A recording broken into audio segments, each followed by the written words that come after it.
righty. See.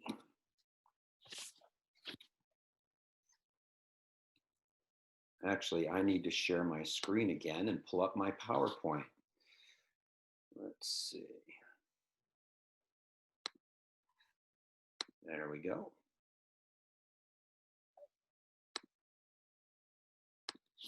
Okay, does everybody see the PowerPoint? It should be on your main screen now. Again, if you want to take the, thank you for the thumbs up, Barbara. If you want to keep the little thumbnails of everybody's picture from getting in the way of seeing the slides, just roll your cursor over the thumbnail videos of everybody, and on the upper bar on the left, there's a little dashed line. And if you click that, it minimizes the thumbnails and only tells you who's talking. So here's our topic for tonight, community solar. We're going to talk about different kinds of community solar, including the kind of community solar called Solar United Neighbors co-ops. And so I'm going to provide some, yeah, there we go. I'm going to provide some background information, starting out with probably most of you who have jumped on today or this evening have been thinking about going solar or have already gone solar. And one of the reasons that this is a good time this year and this fall is a good time to talk about solar is because this year in particular, there are some strong advantages to thinking about making that commitment that you may have been thinking about for a long time. And here's just a few. First of all, the cost of solar has dropped 70% since 2010. So if you looked at what a solar array was going to cost you 5 years ago or 6 or 7 years ago, you're going to be shocked at how much cheaper it is today. Secondly, while that dramatic price drop has occurred in the last 10 years, the efficiency of solar panels has gone up by 10%. So they're more efficient and significantly cheaper.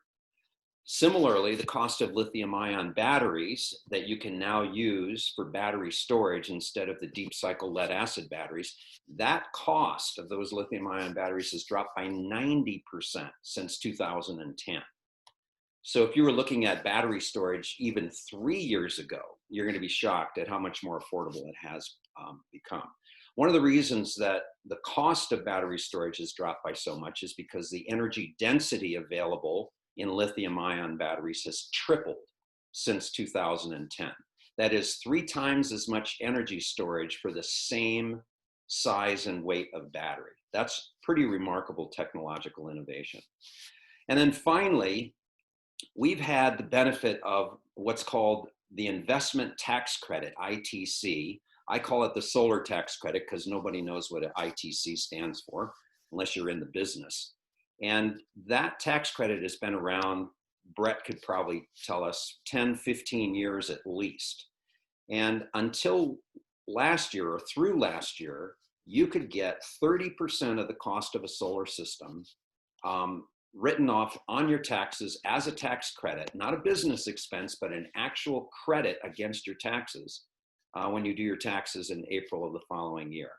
That's the solar tax credit. It's been at 30% for over a decade. It dropped down to 26% this year, 2020.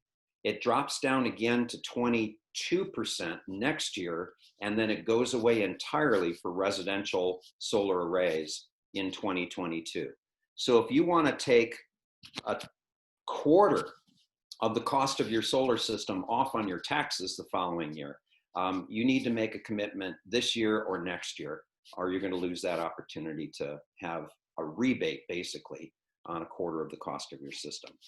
Here's a couple of graphs just to underscore what I just pointed out. That's the cost of solar panels, not the cost of installing a system, which has a lot of labor costs associated with it, but the cost of the panel over the last 10 years, dropping from $7.34 per watt down to $2.34 per watt this year. Pretty remarkable drop in 10 years.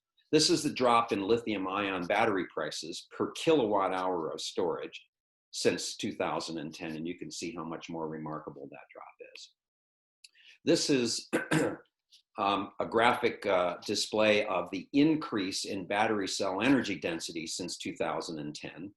There are a variety of different battery chemistries, and this shows a whole lot of those different kinds of chemistries, but over time, all of them are going way up in energy density.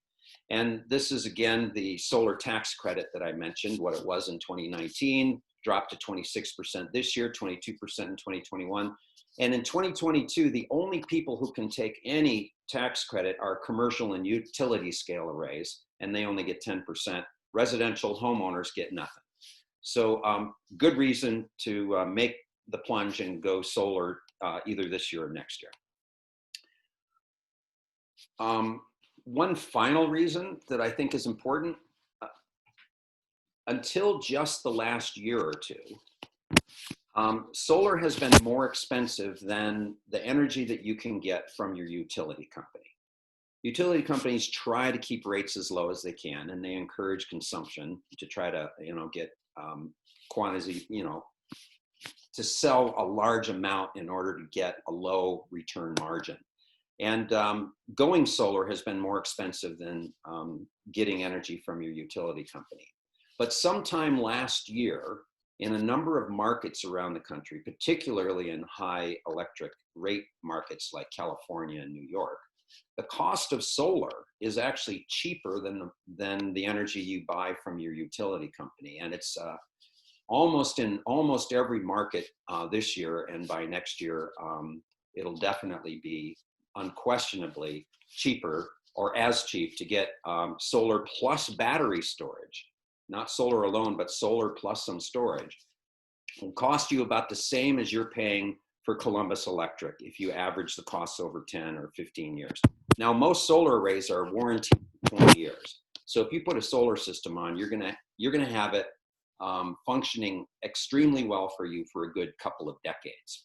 I don't know about those of you who are online, but for me, that's about the end of my life. When we put our solar array in, it's gonna be the last solar array I'm ever gonna have to buy. So let's talk about 3 scales of solar. You've already heard me mention utility scale solar. That's those gigantic solar farms that you see in the desert and scattered out on the landscape. That's the cheapest solar energy. This now, you can get utility scale solar energy. Utility companies are buying this energy at less than the cost of every other energy source out there. It's as low as 1.9 cents a kilowatt hour. We pay here from Columbus Electric, we pay 11 cents a kilowatt hour for our electricity from Columbus Electric. You can get solar from this kind of solar array for 1.9 cents a kilowatt hour. That's how cheap it's gotten. Then there's a sort of mid-scale solar arrays, and they can be called community scale or sometimes commercial scale, like Walmart's, for example, when they'll cover the entire top of those giant big box stores with solar arrays. That's much bigger than rooftop solar. Here's an example of rooftop, but much smaller than utility scale solar. So they come sort of, think about it as 3 scales. I'm going to talk briefly about the middle scale, community scale. Here's an example. Arizona State University is trying to go net carbon neutral, 100% renewable energy and 0 carbon by 2030. And one of the ways they're doing that is installing as much solar as possible. And for those of you who may have been on the ASU campus or even the U of A campus, there's a lot of open spaces that get a lot of solar radiation. They get hot as hell between April and October. And it's actually not pleasant walking around campus in the middle of the summer. As soon as they started putting these giant solar arrays over those pedestrian walking spaces, malls they call them at ASU, it shaded them, and they suddenly became great places to plant trees, to have coffee shops, to have sitting areas, and it's sort of like a European outdoor cafe environment. Another example, that Tempe Public Library covered all of their parking spaces with these solar arrays that provide shade for the cars, which is wonderful. If you live in Phoenix or Tucson, you're always looking for shade in the summertime. Solar shade is, just a double benefit. And then there's all kinds of examples of small community solar arrays in places like parks and community gardens. And I can imagine here in Portal having a community solar array over the parking area outside the Portal store, over the parking area up by the Portal Rescue Building, over by the post office and the library. There's plenty of places where we could put in modest sized community scale solar arrays around here. So why think about community solar as opposed to just getting your own rooftop solar? Well, number one, it's a good way to get clean energy for people who can't install rooftop solar. There's a number of people here in the community that probably have too many trees around their houses shading their roof, or they don't have the kind of quality roof that can handle additional weight from a solar array, or their roof needs repair and they don't want to put a solar array on top of their roof when they know sometime in the next 5 years they're going to have to replace the shingles or whatever. So there are people who can't get rooftop solar. Also, community solar is less expensive because you're creating one large solar array for a whole bunch of families and businesses rather than a whole bunch of separate solar arrays. Here's an example. On the left on the chart, you'll see prices for residential, that is rooftop, business, or homeowner solar arrays. And the price dropped from 2010 to 2018. You'll see in 2018, the cheapest you could get was about $2.79 per watt for residential solar. For commercial or for community scale, you could get it down as low as $1.83. And for utility scale, it was as low as $1.06. So you can see economies of scale really make a difference in the total cost that you pay for your solar. Another reason for community solar, you get fixed costs over time. Usually a community scale solar array is guaranteed for 20 years. And what you pay for that solar energy stays the same. There's no utility company raising your rates as the cost of fuel goes up, for example. So you're locking in your current cost of electricity for 20 years. That's really beneficial for people who are on fixed incomes. And then finally, if we're pairing solar with battery storage, which you couldn't even really seriously talk about 5 years ago, and now it's a no-brainer to do it, you get a lot of resilience. I'm looking forward to the time when monsoon season comes and I never have to worry about brownouts or blackouts and resetting my clock and worrying about power surges damaging my electronic equipment, or worrying about whether the stuff in my freezer is going to thaw. Everybody here knows that during monsoon season, we'll get dozens of small to medium power interruptions over the 3 months from July to end of September. And with battery storage, that problem goes away. That's one of the things I'm most excited about as a Portal resident, and pairing solar with storage. All right, so how does it work? Well, you have a central array rather than it being scattered around on 10 or 15 or 20 different houses. You put one central array up, you connect it to the grid, and it pushes energy into the grid. That energy is valued by the utility company at a particular price, and then the owners of that array get compensated for that power. There's a couple of ways of organizing it financially. One is to have it locally owned by the members who bought into that community array. And those members pay upfront for the cost. You know, maybe one person will buy 5% of the array, another person will buy 10%, depending on what your needs are. And then you put in the money upfront, and then for the next 20 years, you get monthly utility credits for the power that's produced.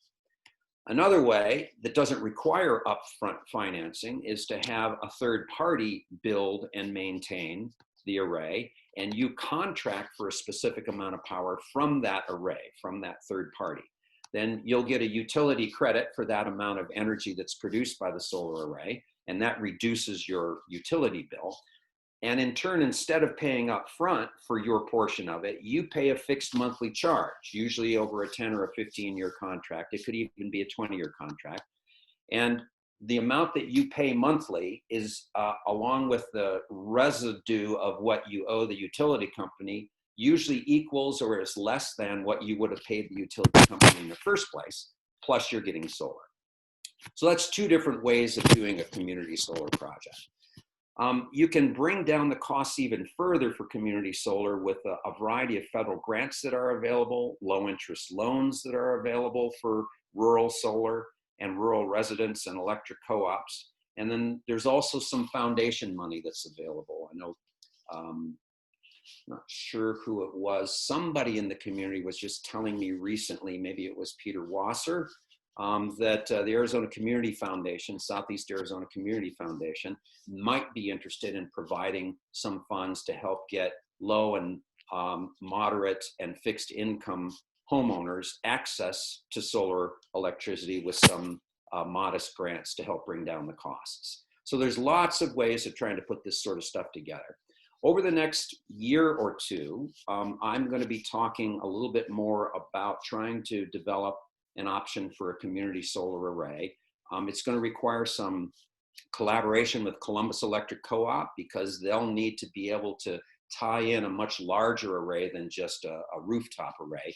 And it will require some infrastructure negotiations and maybe even some infrastructure investment on the part of Columbus. So that's a complicated, and it'll take a little time to put it together. But for those of you who may be interested, especially those who can't put solar on their own roof, please know that I'll be pursuing this with Columbus Electric and with the community over the next year or two. Now, we're going to shift to an alternative type of community solar, and that is the co-op model that Bret's going to talk about. And he's going to take over a portion of the presentation. He and I are going to sort of share back and forth now for a little while. I'm going to stop my screen share. Bret's going to take over, and we're going to talk about new solar co-op for Portal-Rodeo and Paradise that we created last week, that 6 or 7 of you have already signed up for. Thank you. Okay, great. Thanks, Paul. Can you guys hear me? Yes. Okay, perfect.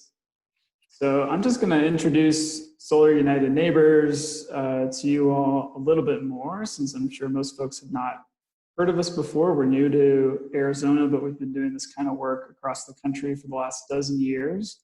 So we're a nonprofit organization. We're a 501c3.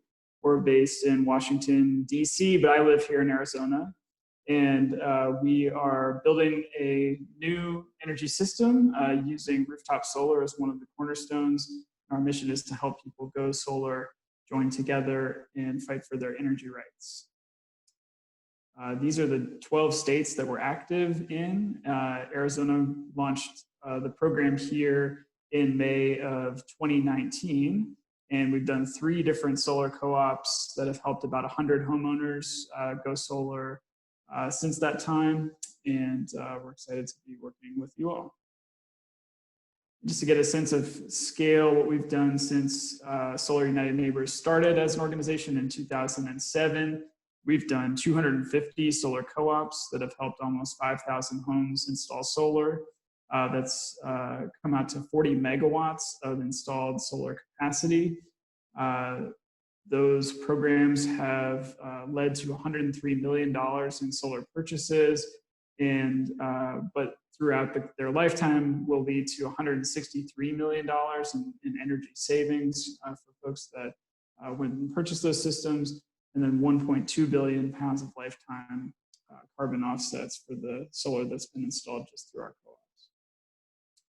And just to get a sense of like who works on our team for Arizona, and if you sign up for the co-op, you'll get support from some of these folks, mostly from me, but just to get a sense of who is on our team. We've got a staff nationally, about 40 people.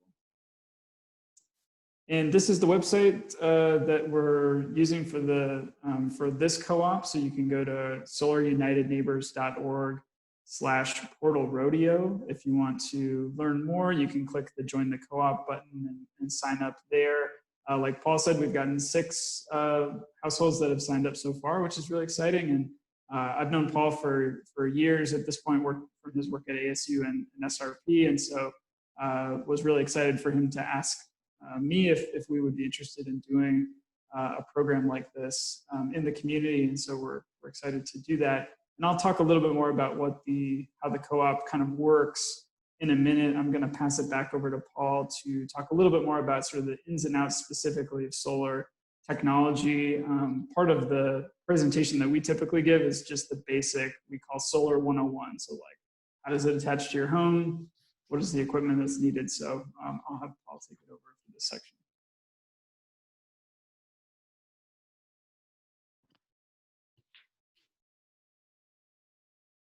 All right, great. I'm going to move through this kind of quickly so we can get more to the nitty-gritties of the co-op itself. And anybody who wants to know a little bit more about the technology of solar, feel free to ask either Bret or I. I'm happy to talk to anybody who's interested. Basically, what you have is a solar array on your roof, or sometimes ground mounted, an inverter, because solar panels produce DC power. And just about everybody's house here is going to be on alternating current, AC power. And so it requires an inverter to turn the DC to AC. And then that connects to your electrical box, your panel box, and that connects to your meter. And when you're producing more energy from your, so the energy from the solar panels on your roof first goes and feeds your house. Any load that you have in your house is going to be directly fed by the solar panels on your roof. If you have excess energy being generated on your roof beyond what your house needs at any moment in time, if you have a battery, it'll take that excess and put it into your battery and charge it whenever there's an excess of generation.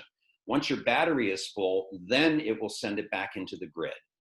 Here in Columbus Electric Co-op, we're lucky to have net metering, which means when you're sending energy into the grid, it simply runs your meter backward. When you're consuming energy from the grid, it runs your meter forward.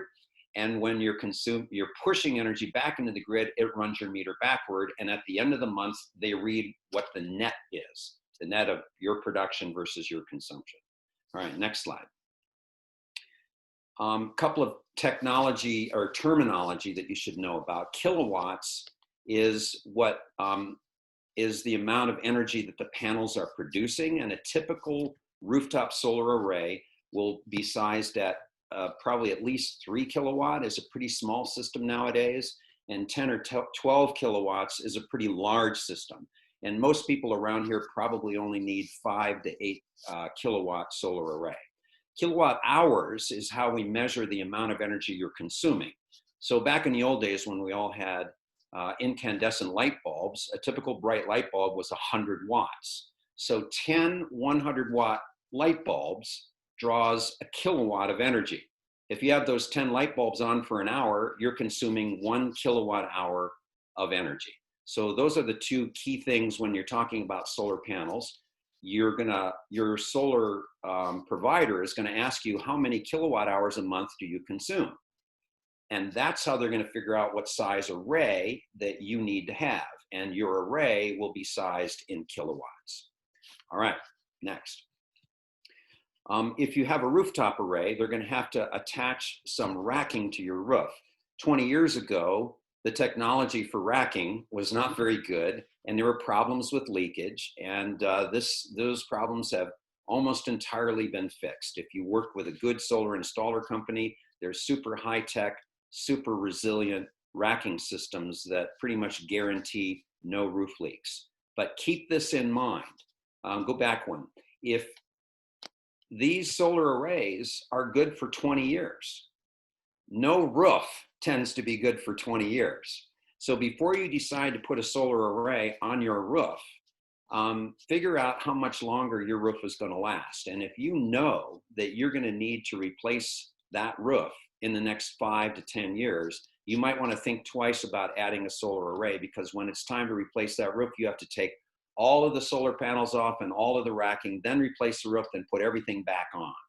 So the best time to get solar is right after you've replaced your roof. Then you're going to have the solar and the roof for a good 20 years. All right, next slide. Can I actually jump in and just say two things quick? So one is solar panels today come with a 25-year power production guarantee.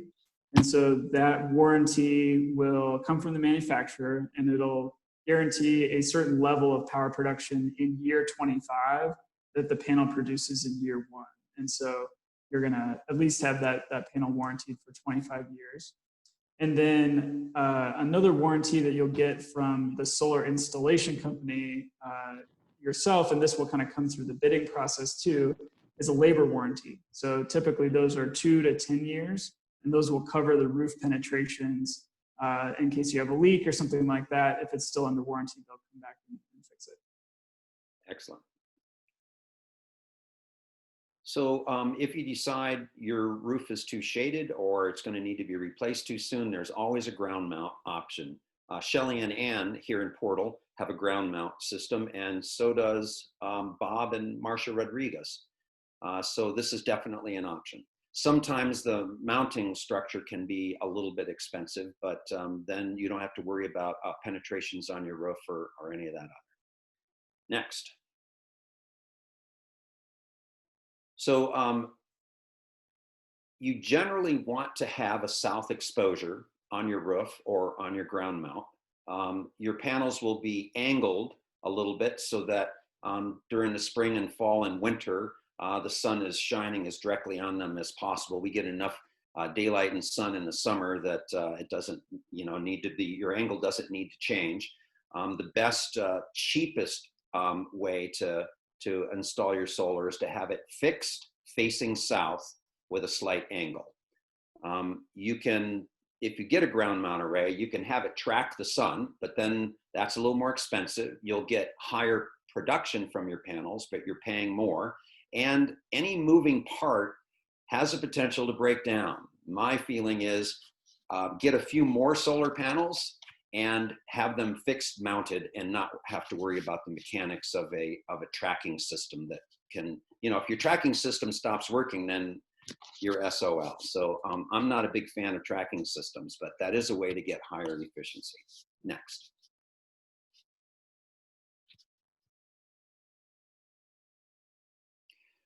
This is one of the important reasons for seriously considering a battery backup.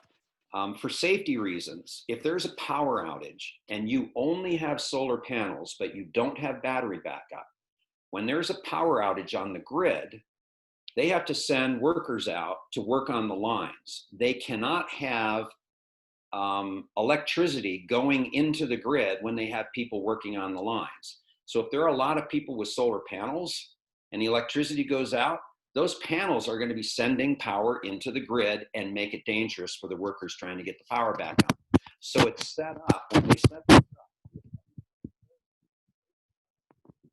and it shuts off your solar panels' ability to get into your electric system and into the grid.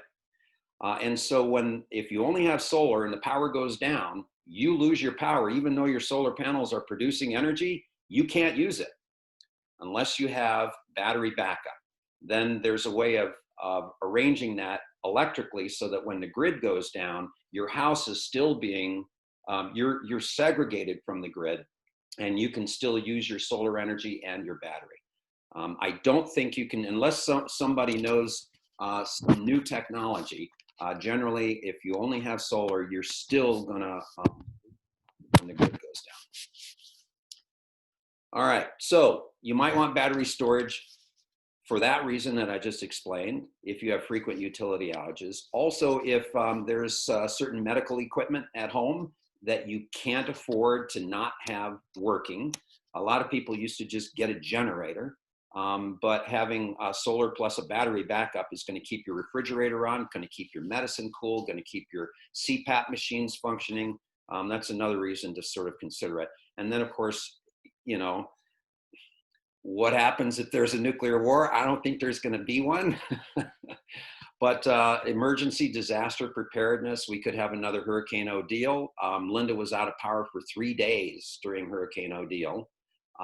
We're going to get a solar system with 2 Tesla Powerwall backups that's going to allow us to be off grid for at least 6 days before we even get close to running out of power. That's twice as long as we were out of power during Hurricane Odile. So there's lead acid batteries are the common ones that have been used for decades. I think that they're now dinosaur technology, and I strongly urge people considering energy storage not to go with deep cycle lead acid batteries. They are cheaper. You pay a lot less for them up front. We know how they work. They're pretty reliable, but there's a lot of maintenance associated with them. They've got liquid electrolytes, and water levels have to be watched, and charges have to be managed, and you can't they can't discharge at high rates, and you can't discharge them to a very low rate. You have to keep like 60 or 70% of the energy in the battery, so you can't access all of that energy is in there. And they take up a huge amount of room, and they're super heavy. There's less usable energy, as I mentioned, per cycle. Lithium ion is a totally different technology. You can use 100% of the battery capacity in it. It has much higher energy density. So in like 1/4 to 1/5 the amount of space, you can have twice or 3 times as much energy available to you. There's absolutely no maintenance. There's no water. You plug and play, and they go for 10, 15 years. So they're just a higher cost up front and a little bit newer to market, but there's a lot of options out there now. I'm not going to go into any of the other ones too. If you want to learn more about storage, talk to me. This is one of my things. But you can also go to solarunitedneighbors.org/storage, and they've got a whole homeowner's guide to energy storage systems, and it'd be worth looking into that. It's a no-brainer. Let's see, do you have a question? Carvin? You were waving. Did you have a question? No. Okay. So it's smart to pair solar with batteries and electric vehicles. In fact, electric vehicles are kind of an energy storage system themselves. And probably within a year or two, we're going to have the ability to actually plug your car in to your house and use it as a backup battery. Right now, it's not. There's some technologies that are being worked on to make that possible, but they're not available yet. And I don't know how many years it'll be, 2 or 3 years maybe. But if you're thinking of getting an electric car, you might want to go ahead and at the same time that you're getting your solar array, consider getting a battery and consider getting an electric car charger.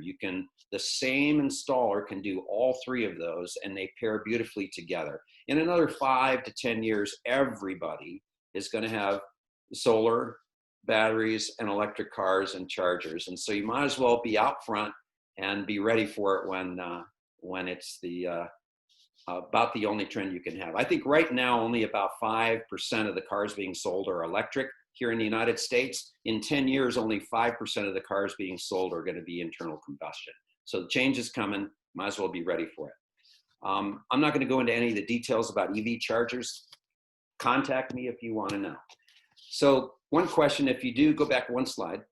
If you do decide you're thinking of getting an electric vehicle, Linda and I have 2. Peter and Mary Sue Wasser have a Tesla Model 3. I know several other people who are just waiting for the electric trucks to come out. Ray and Joy Mendez, well, Ray at least, is thinking about an electric truck in a few years down the road. You might want to think, okay, how much more solar energy am I going to need if I want to have clean solar energy charging my vehicle? And this is a nice chart to look at. Most people drive, if you live in the city and you're commuting to work and stuff, most people will drive 10 to 15,000 miles a year. Down here in Portal, I'm driving 3,000 or 4,000 miles a year. It's just not that much. So if you're a Portalite, you're only going to need 1 or 2 kilowatts of additional solar in order to cover all of your needs for charging your electric vehicles. But if you do a lot more driving than that, you might want to add a little bit more to your solar array. All right, I'm going to pass it back now to Bret, and he's going to talk specifically about the Portal-Rodeo solar co-op that we launched last week that I hope more of you will be willing to join. Okay, sounds good. Thanks, Paul. So I'm going to talk a little bit about our solar co-op model and how it works. It is different from the way that Paul was talking about community scale solar, where the way he was talking about community solar is kind of this general community-based array that people could subscribe to portions of. Our solar co-ops generally are for individual households to install solar either on their roof or on a ground mount. In some states where community solar is more is further down the road with regulation, places like Maryland, Minnesota, and Colorado, where regulators have really worked with utilities to come up with community solar, we do help people to connect to those projects in those states. But here in Arizona, it just hasn't, we're just not there yet. And so I'm excited if Paul can get it off the ground in your area. I think that would be really helpful to get it going in the rest of the state. For our co-op, we're talking about individual households getting individual systems and signing individual contracts to do so. So our co-op model is essentially to have a group of households in a defined area. So in this case, it's the Portal-Rodeo Paradise area. Solar United Neighbors, our organization, facilitates a bidding process where solar companies that service the area will send us a bid to serve the group. So they'll send us pricing and equipment and warranties and experience and all that stuff. And then one installer is chosen by the co-op members after we receive the bids. And so the folks that anyone in the co-op can be part of, we call it the selection committee. And those selection committee members will be able to review all the bids and vote on which company they think the co-op should pick. And so through that process, members can receive competitive pricing through just the economies of scale. But I think in this instance, part of the value that we see the co-op bringing is that there's probably not a lot of solar installers that serve the area. And so we could entice some of them to come because we're going to have a group of households that are all kind of doing this around the same time. And so just some benefits of joining the group. So it's free to join, no cost to you to sign up. There's no obligation to go solar through the program if you do sign up. So you can sign up, we'll review your roof from a satellite image and see if it's good for solar. The selected installer will contact you once that process happens, and then you can decide whether or not you want to do it. And all of that is totally free and up to you. So you'll have access to the bid pricing that we'll procure from the group. And then throughout the process, you can contact us. We have experts on our staff that know a lot about solar and storage and other things. And we'll, obviously Paul is there and willing to help as well. But, we organizationally are there for our co-op members and can support throughout the process.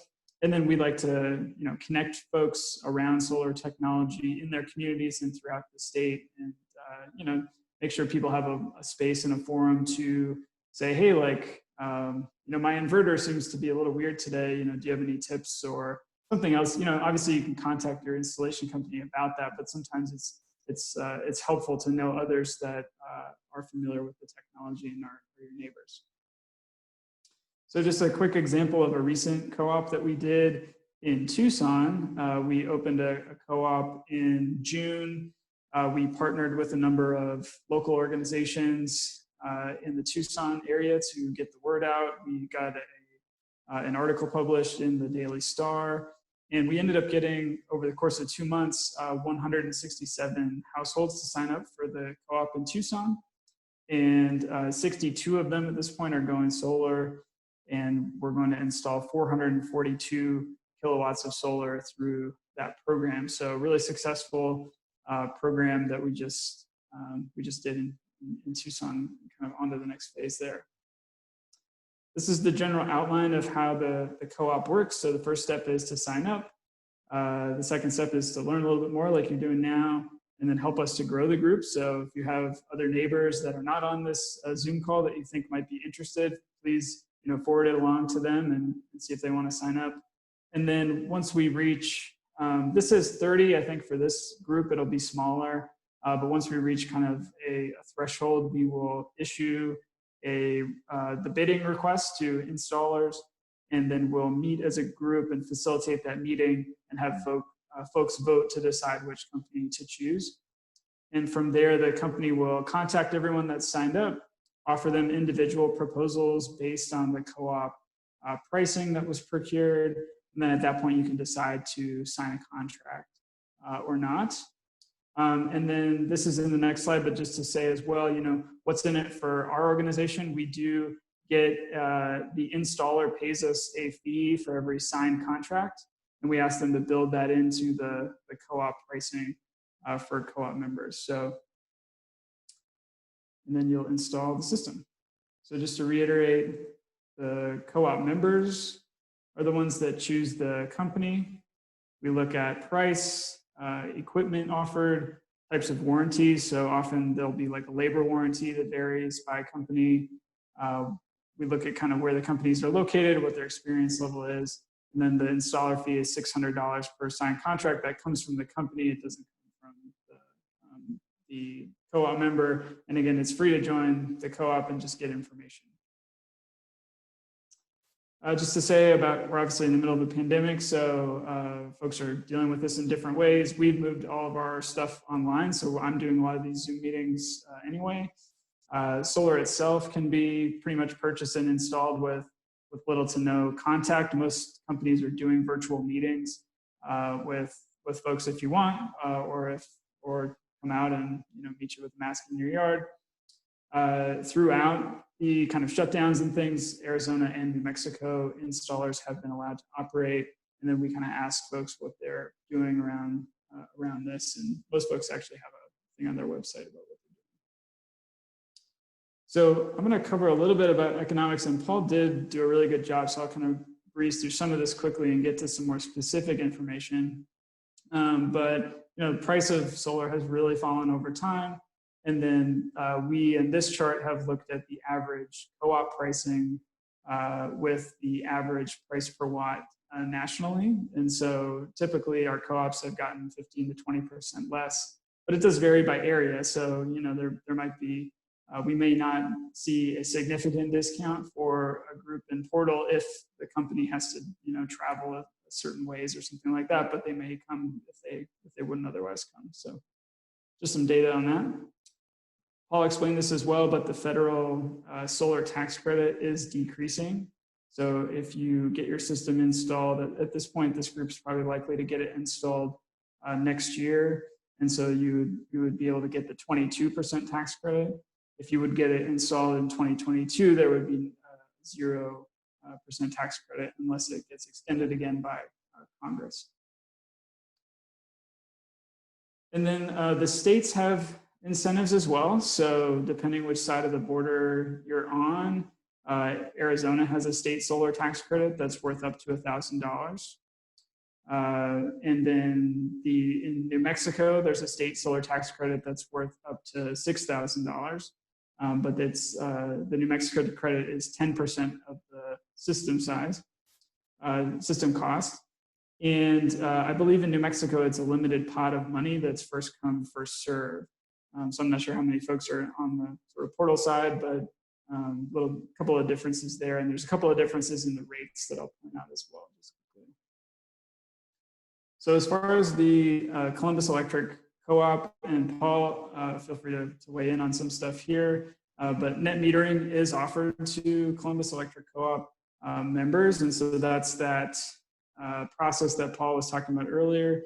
If you generate more electricity than you consume in a month, you're going to get credited by Columbus for that extra energy that you've given to them. But if you consume more energy than you generate throughout the month, you're going to pay the utility for the net energy that you used. And so the energy, as folks probably know, costs 11.5 cents per kilowatt hour.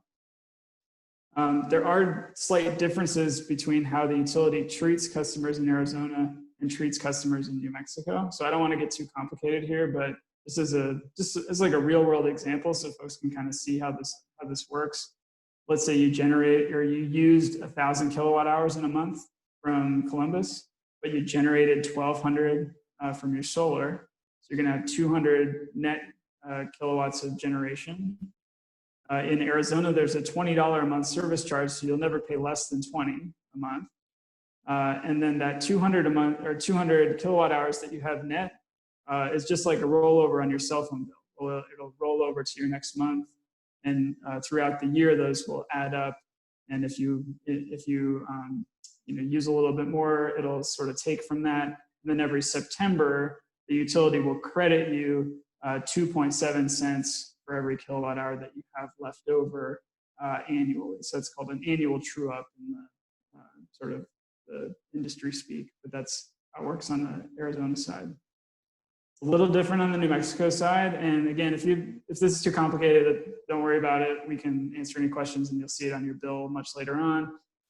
But the differences in New Mexico is that you actually pay an extra $5 monthly service charge for solar customers. It's $25 a month. And then they credit your extra solar per month. So there's no rolling over, there's no annual credits. The credit is what you've given to the utility every month.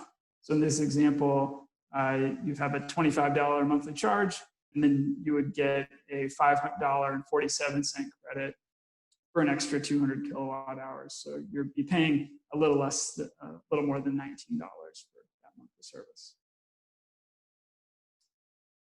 We've done a little bit of modeling on the Columbus electric rates. And so let's say you were to pay $3 a watt for solar, these show a system size of like a smaller system, a 4 kilowatt system, or kind of a medium to large system, an 8 kilowatt system. And the pricing for this, we applied the 22% federal tax credit if you were to get it installed next year, and then the Arizona state tax credit, which is worth up to $1,000. And so then you can kind of see the net cost of this example would be something around $8,300 for a smaller system, or around $17,000 or $18,000 for a larger system. And then we modeled the rates and looked at the electricity savings over time. And our estimate is that you would get close to, you'd probably pay off the investment in the solar array in 10 to 12 years after you install.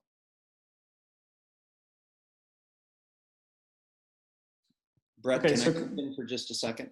Of course.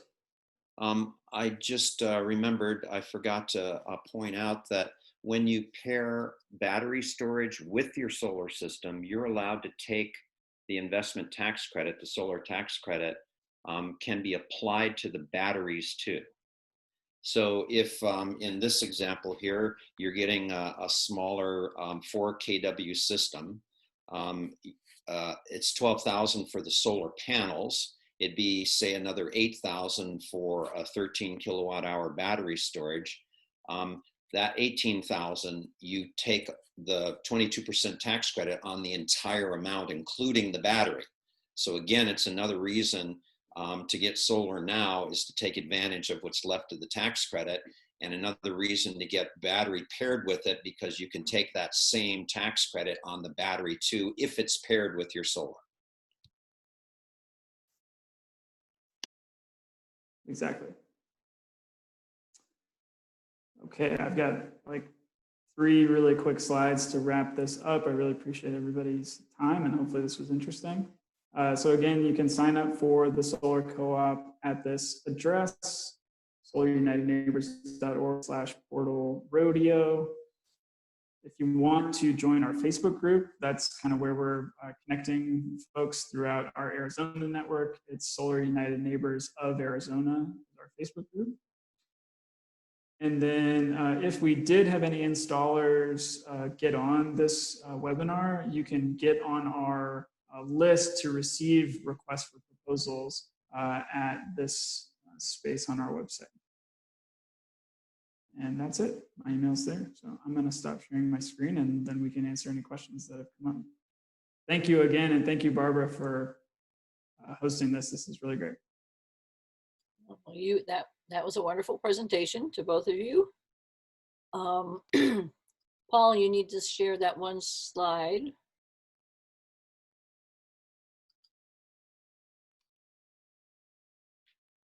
Oh, I forgot to select screen share. Alrighty, there you go. Whoops.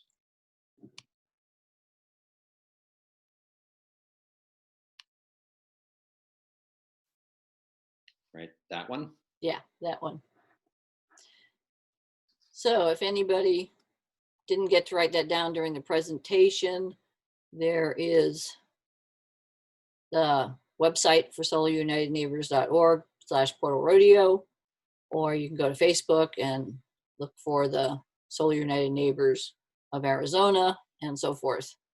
And also, as a reminder, because this is So What Forum, if you would like to donate to our club, hopefully we'll have more forums in the future, but in case we don't, if you would like to donate to So What, you can mail it to Donna Minek in Animus at 19 Anko Lane, 88056. And we would appreciate it, and the scholarship recipients of the coming year would appreciate it even more.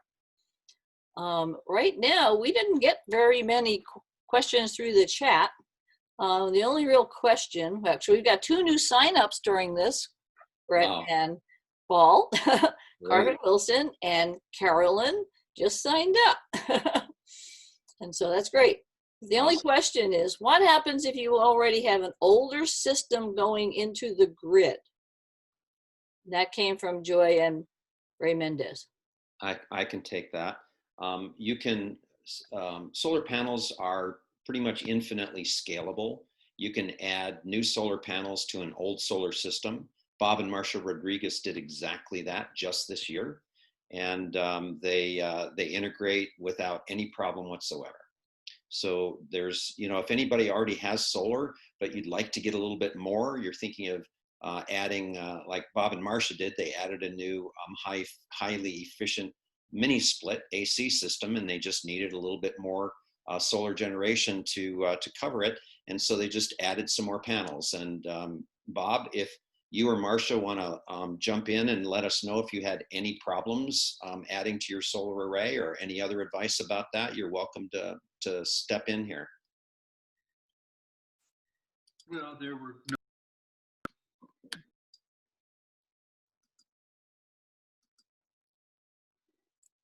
I guess that was Bob saying there were no problems.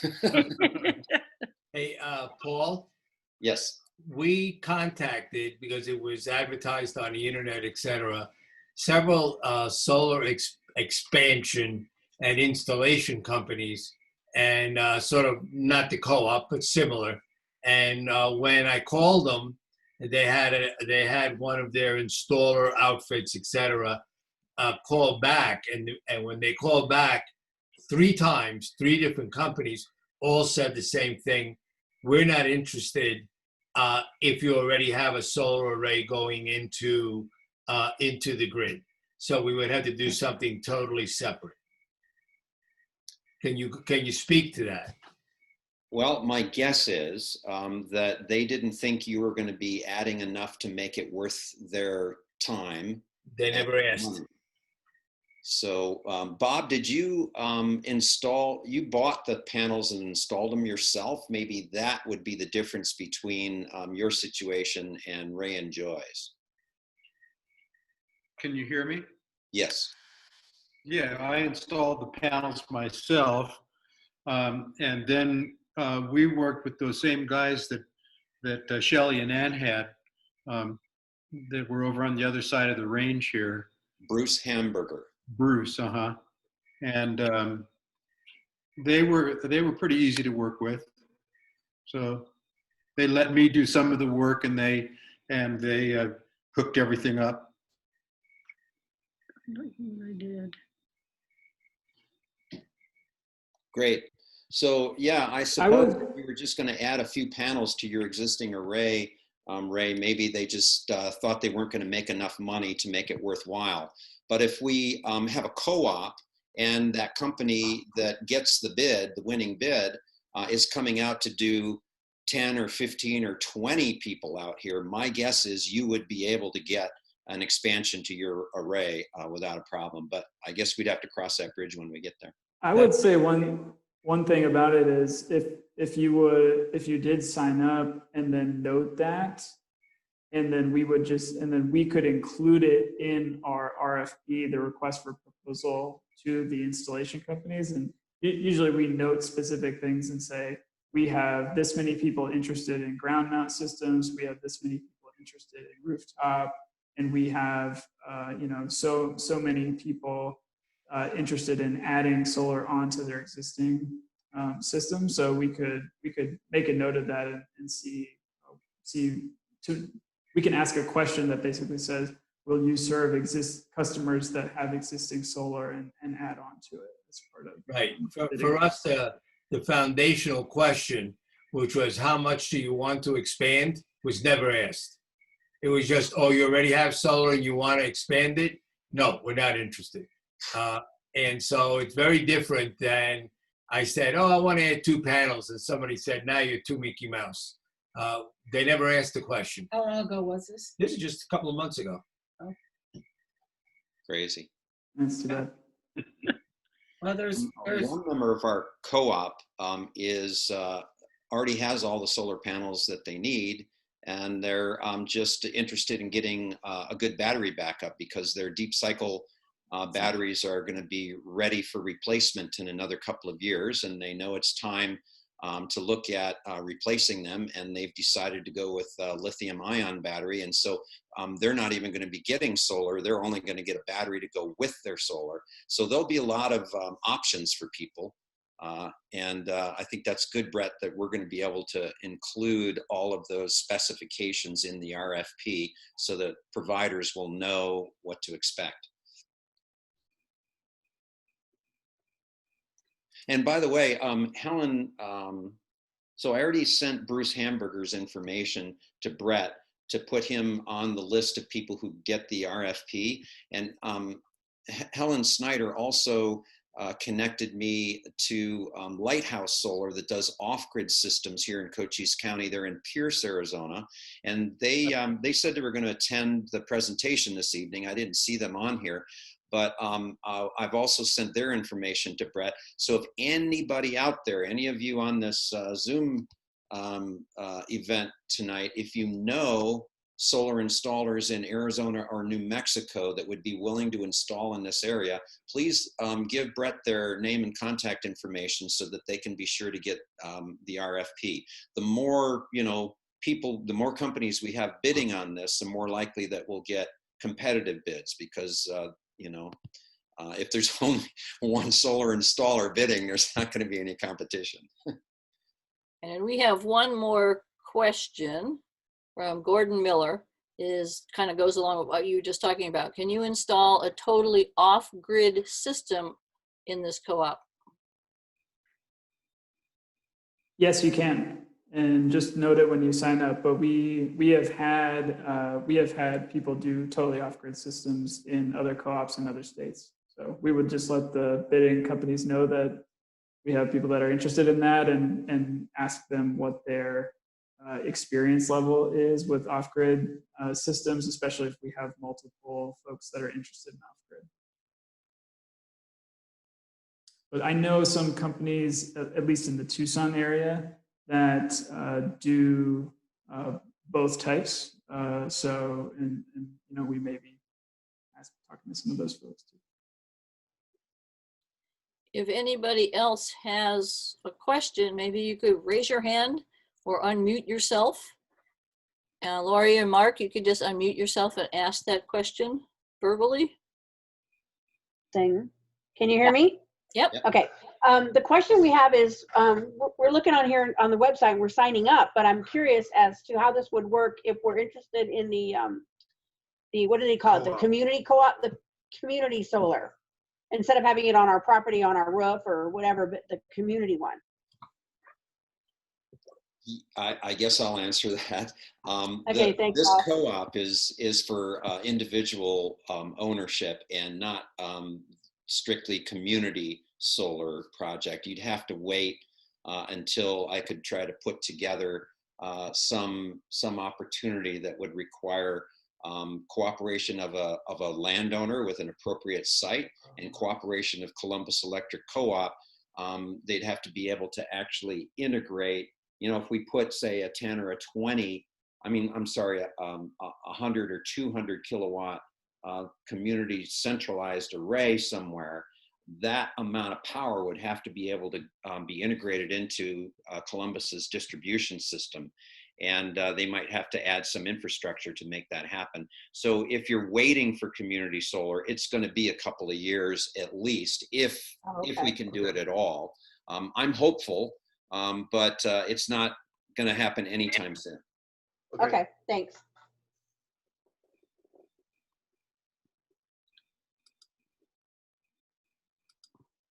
Okay. Paul, could you put up the slide that has the email addresses to contact everybody if people think of questions later on? They could have our emails in case you don't have all 3 of our emails yet. Yeah, I keep forgetting to click the share screen when I go to it. So this is the one that also has Barbara's email on it on the bottom right column for so what questions. That dr_e_q. Q. That's a Q. You can't read it at me.com. That's Barbara's email. It looks like Deborah might have a question. She raised her hand. I do. I don't think you need to see my face for this, otherwise I have to figure out what I have to click. How many more people, I'm interested in signing up as well. How many more do you think we might, I mean, ideally you'd like a good number, and I'm not sure how high that is, but what's the minimum number that might generate enough interest with bidders that you find? I'm curious as to how many more we might need. Yeah, that's a really good question. I mean, I think it varies community by community. I would say for this group, we could, you know, our goal is to go to the RFP stage with 20. I think that would be a good number. If we can't get there, I think we can do 15. But I'd like to be at 20 or a little bit more than that. I think that would garner attention from folks to come out. And do you think if we have that adequate number, for those of us that might need a new roof, mine is situated in a good position, but I'm guessing that it probably is 20 years old right now. Are the companies able to work with us and the timeline that would be required for a new roof first? Or might that be an impediment to speeding along with their schedules while they're here? Yeah, we ask all of the bidding companies about roofing.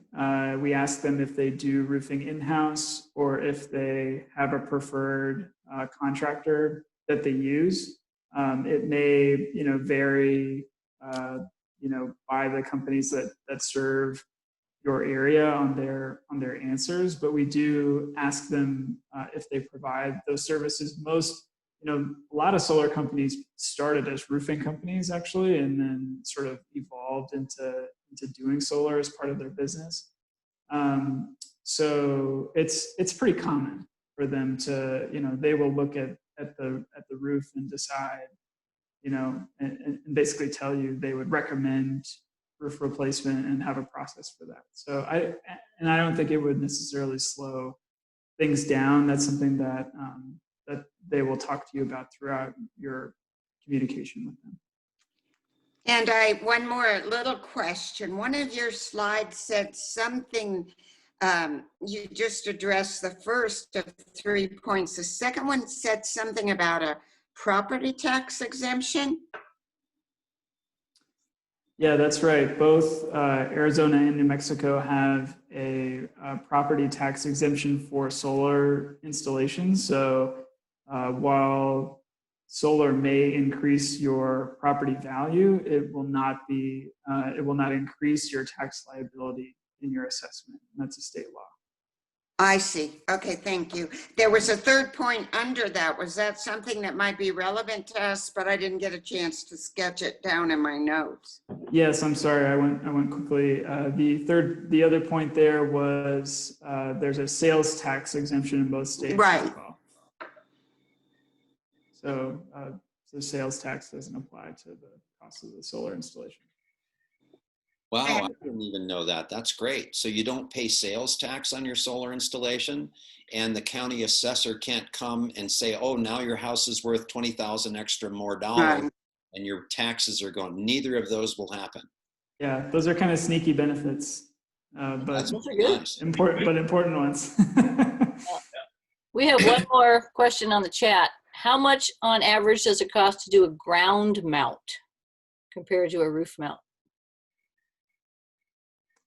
You know, I actually don't know. I have colleagues that would know that, so I can try to get back to folks on that. But I'm not sure. I don't know if Paul has an idea. But. No, I don't, except that I do know that Shelley and Ann just did a ground mount system. They're off grid, and they have a bank of batteries and what I consider to be a fairly small ground mount array. I think they're going to probably want to expand it personally because they're not living in the house yet, so they don't know how much it's going to generate for them. But anybody could just ask Shelley or Ann how much they paid for their ground mount system, and then ask them, you know, what's this kilowatt size? And then it'd be pretty easy to compare that with what you would pay for the same size kilowatt on a roof mount system. My guess is it's maybe 10 or 15% more, but that's just totally, you know, flying off the top of my head without any empirical evidence. And Joy had a question too. I do. When we had our panels installed, we were told that we had to get up there and clean them maybe once a year. Even rain did not clear the dust and occasional bird droppings or whatever, and that the ground mounts were easier to clean for that purpose, that you get a reduction in how effective the solar panels are when the dust begins to build up. We're not very good at getting up on our roof to clean ours. And I don't hear anybody talking about that anymore. I don't know if that is still a thing, if it was ever a thing. So could one of you address that, please? Sure. Yeah, Linda and I had a solar array on our roof in Tempe, and it's pretty damn dusty over there. And the first year we had it, I'd go up there about once a month and take a hose and spray it off. But it was such a pain to get up there and then to get a hose up there because I had no faucet that I just stopped doing it. And I didn't really notice a big difference. I think with dust, you're never going to lose more than about 10 or 15% of your productivity. And if solar is so cheap now that a good strategy is just to buy a little bit more than you think you need, and then not worry that much about dust. The only time you have to go up and clean it all the time is when you undersize your array and you constantly have to be aware of trying to maximize your solar insolation, your production. Okay. And so oversize it a little bit and don't worry about it. I would go once a year maximum. I would, wash the bird poop off of it and the dust. And I didn't notice a measurable increase. And for those geeks out there, there's a couple of different types of solar panels. There's the silicon wafer solar panel, which is the most common one.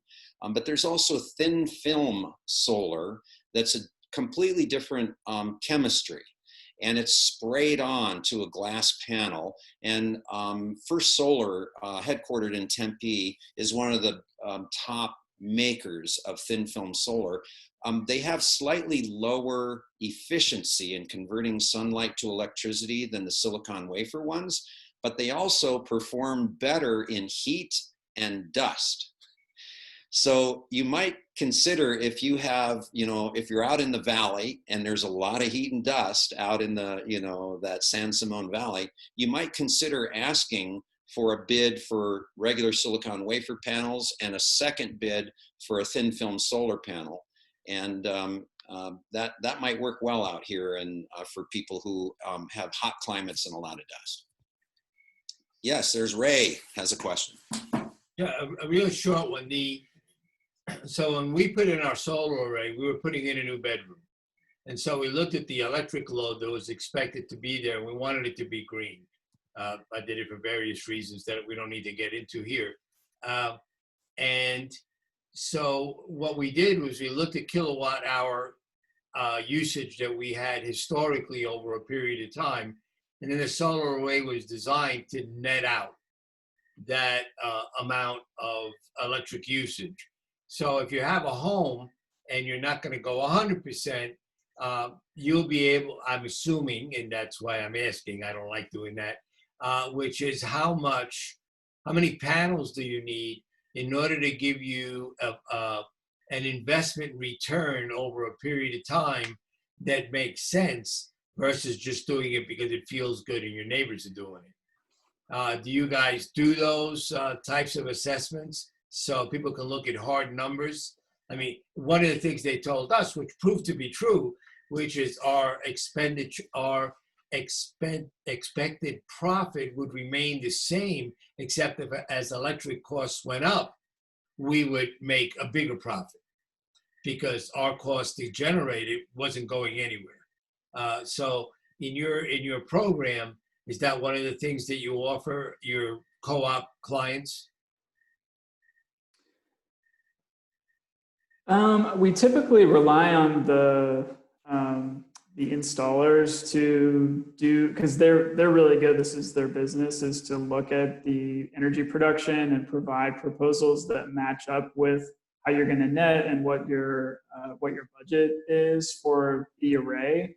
But we do have the tools to do some analysis, and so typically it would be on a case-by-case basis. But we would take that proposal if you wanted and look at your energy usage and run the numbers, and we could match it up. So it's something we have the capacity to do. It does take a little bit of extra work that we usually put on the installation company because they're the ones that are kind of doing this every day. But yeah, for sure, if you want an independent look, we're happy to try to do that too. And they are also going to put in 2 meters here. That's what they did for us. We have our straight up electric usage meter and our solar return, our net meter, and they're separate, and there's a shut off for those in case there's a power blackout, so they don't end up, with a feedback, which you addressed. And I just want to make sure that everybody's aware that there will be, and the co-op charges for that. So there will be additional fees in the installation process. Right, for the production meter, and not Solar United Neighbors, the co-op, but the Columbus. Yeah. Yes. Co-op. Yes. Yeah, let me add to that question that Ray asked about return on investment. Different people get solar for different reasons. I'm not strapped for cash, and so I'm just really interested in trying to get to net zero carbon as quickly as I can, just for fun, because I'm committed to it. But a lot of people get solar to save money, and they're interested in an analysis of return on investment. If I put $15,000 into a solar array, how long is it going to take me to pay it off? And when do I start seeing savings? Those analyses can be done. There's a lot of good tools out there for doing that. But as a rule of thumb, if you're really mostly interested in getting the quickest return on investment and saving the most amount of money, you want to size your solar array to cover probably about 80% of your annual energy needs. The reason is that, a solar array is going to cover 100% or more of your energy needs in the spring and the fall when you're not using your heater or your air conditioner, but it's not going to cover 100% of your energy needs in the winter and the summer when you're heating or cooling your house generally. And so at different seasons of the year, you're sending energy into the grid rather than consuming it all. The more energy you send into the grid, the less likely it is that you're getting your best return on that investment. And as one of the slides that Bret showed you, if you're consistently producing more energy than you're consuming and continuously sending excess into the grid, in New Mexico at the end of the month, they pay you for that excess. And did you see what the price was? It was like 2.7 cents per kilowatt hour. You're paying 11 cents a kilowatt hour for your energy. They're paying you 2.7 for what you give to them. So they're selling you retail and buying wholesale from you. Arizona, they true up once a year in September, and it's the same thing. When they true up, if you have an excess of production, they're only paying you wholesale rates. So if you're looking for your best return on investment and your greatest savings, you don't want to overproduce. So undersize your system to 70 or 80%, and that'll be your best investment if that's what your goal is. Great, thanks. Anybody else have any questions?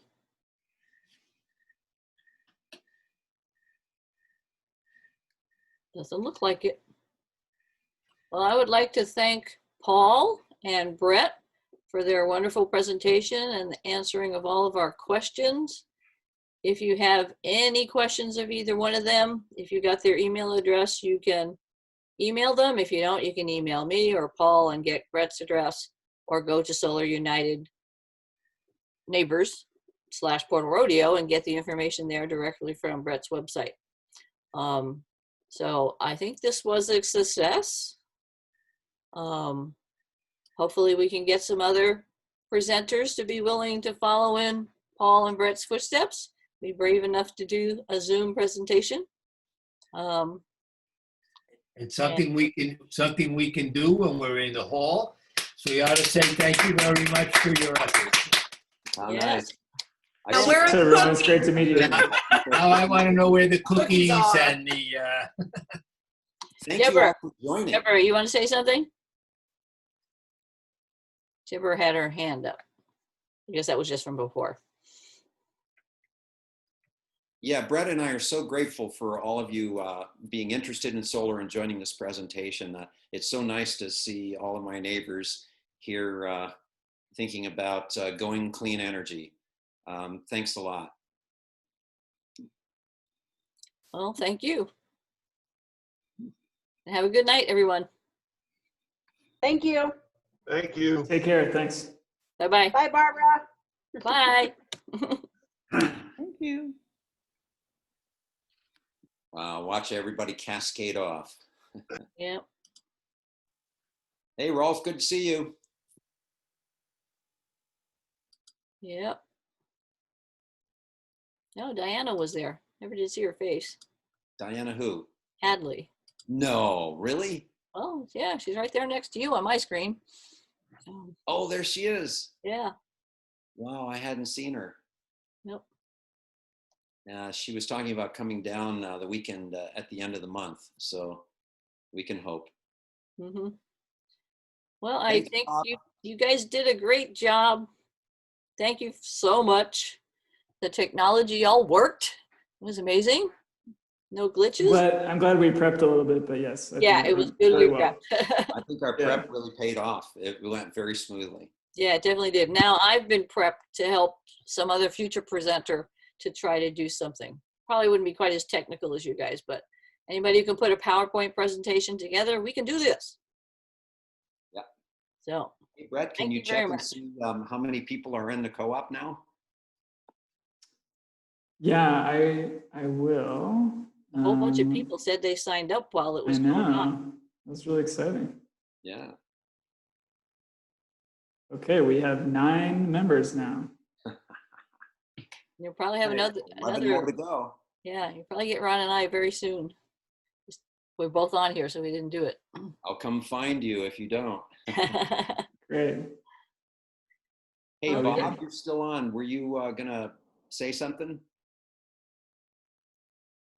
It looks like he's trying to connect to audio.